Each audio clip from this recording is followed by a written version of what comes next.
ভোলায় মাওলানা আমিনুল ইসলাম নোমানীকে তার নিজ বসতঘরে ঢুকে কুপিয়ে নৃশংসভাবে হত্যা করেছে একদল দুর্বৃত্তরা। রাত 9:30টার দিকে ভোলার চরনাবাদ তার নিজ বাসায় ঢুকে ধারালো অস্ত্র দিয়ে তাকে কুপিয়ে নির্মমভাবে হত্যা করা হয়।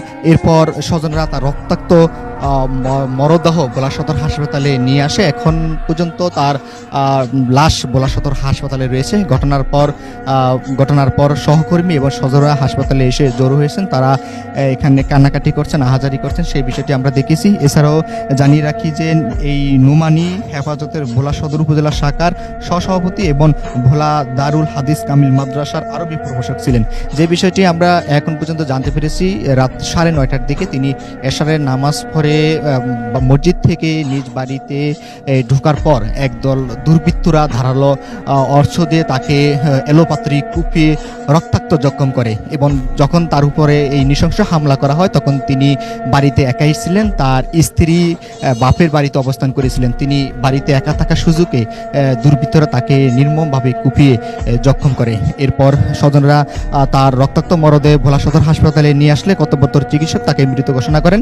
ঘটনার পর বিভিন্ন ইসলামিক দলগুলো এই হসপিটালে এসে জড়ো হতে থাকে এবং হাসপাতাল চত্বরে তারা 24 ঘন্টার মধ্যে আসামিদের গ্রেপ্তারের দাবিতে তারা জুটিকা মিছিল করেছে। সেই বিষয়টা আমরা দেখেছি। এছাড়াও ভোলা সদর রোডে কিছুক্ষণ আগে একটি মিছিল হয়েছে, সেখানেও বলা হয়েছে খুনিদেরকে 24 ঘন্টার মধ্যে শনাক্ত করে তাদেরকে আইনের আওতায় নিয়ে আসতে হবে। আমরা দেখছি যে হাসপাতাল চত্বরে এখন ইসলামিক দলগুলোর বিভিন্ন পর্যায়ের নেতাকর্মীরা অবস্থান করছেন। তারা দাবি তুলছেন খুব দ্রুত সময়ের মধ্যে যদি আসামিদেরকে শনাক্ত করে যদি আইনের আওতা না নিয়ে আসা হয় তাহলে তারা বৃহত্তর আন্দোলনের ডাক দিবেন। আমরা দেখছি পুরো হাসপাতাল চত্বর জুড়ে এখানে ইসলামিক দলগুলোর বিভিন্ন পর্যায়ের নেতাকর্মীরা অবস্থান করছেন। তারা কিছুক্ষণ পরপর এখানে মিছিল দিচ্ছেন। তারা দাবি তুলছেন খুব দ্রুত সময়ের মধ্যে অপরাধীকে শনাক্ত করে তাদেরকে আইনের আওতায় নিয়ে আসতে হবে।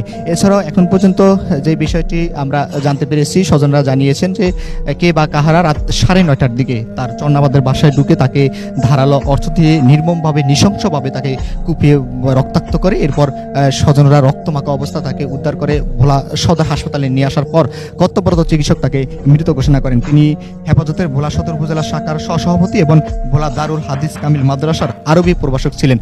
পুলিশ জানিয়েছেন ঘটনার পর পুলিশের একটি টিম সহ আইন প্রকারী সংস্থার বেশ কয়েকটি টিম ঘটনাস্থল পরিদর্শন করছেন। তারা এই ঘটনার সঙ্গে যারা জড়িত তাদেরকে শনাক্ত করার চেষ্টা করছেন। কিছুক্ষণ আগে ভোলা সদর মডেল থানা ভারপ্রাপ্ত কর্মকর্তা ওসির সঙ্গে আমার কথা হয়েছে। তিনি জানিয়েছেন যে নোমানীর লাশ এখনো ভোলা সদর হাসপাতালে রয়েছে। এটি আইনি